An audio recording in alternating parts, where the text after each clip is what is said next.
Ever since I was a child, the World Cup was a moment for me to open up my eyes to the rest of the world and learn about new countries and watch how they interpret the beautiful game. And it's a magical moment, I think, for millions of people. And for it to be coming to the Arab world is something that's really extra special for all of us here. But really the story that we should be telling is how the World Cup has been transformative in making Qatar more accessible on a wider scale.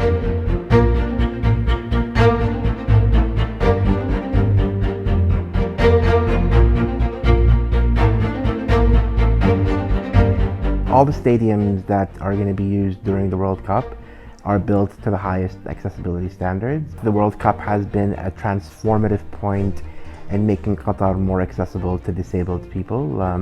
From the very beginning, accessibility has been at the forefront of the design process, and this is something that we now can see across different sectors of society, including transportation, accommodation, cultural sites, walking around the city. Within Education City Stadium, there has been always a discussion about how to make the world of football more accessible, and especially the event, the tournament here in Qatar. From a range of perspectives, QF's working with Q22 and the Supreme Committee to ensure maximum accessibility for fans and those coming to Qatar to experience the World Cup.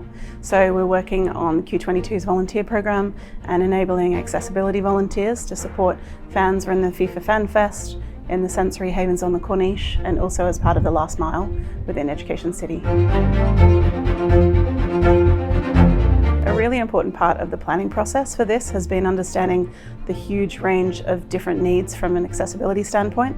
There's not one answer for one person or one particular condition. Someone who's visually impaired, they have a range, they have a spectrum. It doesn't suit every person who's visually impaired, and they may have other requirements as well. So understanding that there is that vast range of needs and also a huge range of spectators. It's not one size fits all.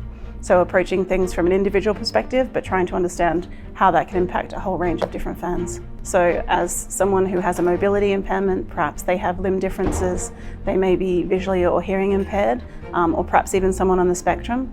By working with the Supreme Committee and Q22 to prepare the spaces as people make their way from the metro, they're coming to the stadium, ensuring that they have the most enjoyable fan experience and providing performances, activations, and opportunities for them to enjoy that as fans. We are very proud that Education City Stadium has the first accessible room for people on the spectrum. The sensory room is located within one of the hospitality boxes and has been fitted out with multiple sensory tools and equipment that will help all the fans requiring sensory regulation to enjoy watching the World Cup from a comfortable space that will not overwhelm them.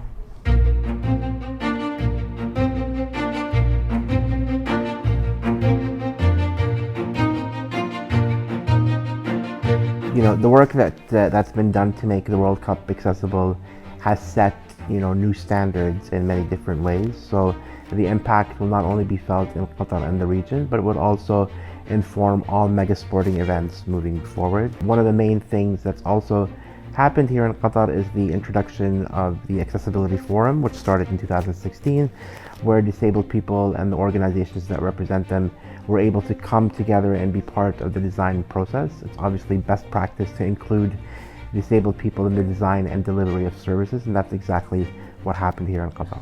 I think there is a movement towards making everything more accessible in today's world. I think there is a lovely spirit that we feel right now within the World Cup, with people wanting to be more supportive, wanting to find ways to be more inclusive to people with alternative ability. And we hope that this will allow future World Cups to be even more and more accessible.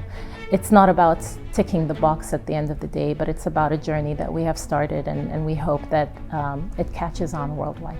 The introduction of sensory rooms at several stadiums, the use of audio descriptive commentary in the Arabic language for the first time, all of these initiatives that have been put into place have really reshaped the way mega sporting events are delivered to disabled communities. So much work has been done to make sure that the user journey right away from landing at the airport, getting onto a a metro or a taxi or a bus all the way to your hotel, enjoying the city and all the amazing things it has to offer culturally, being part of the fan zone, the FIFA Fan Fest, getting into the stadiums, using the stadiums during matches. Everything has been designed to a really high standard. So much work has been put into place in working with volunteers and folks that are going to be working on match day as well. So I really invite you all to come out. This not only applies to wheelchair users, but blind fans, deaf fans, fans with neurodivergent needs. I really think it's going to be a great tournament for you all to enjoy.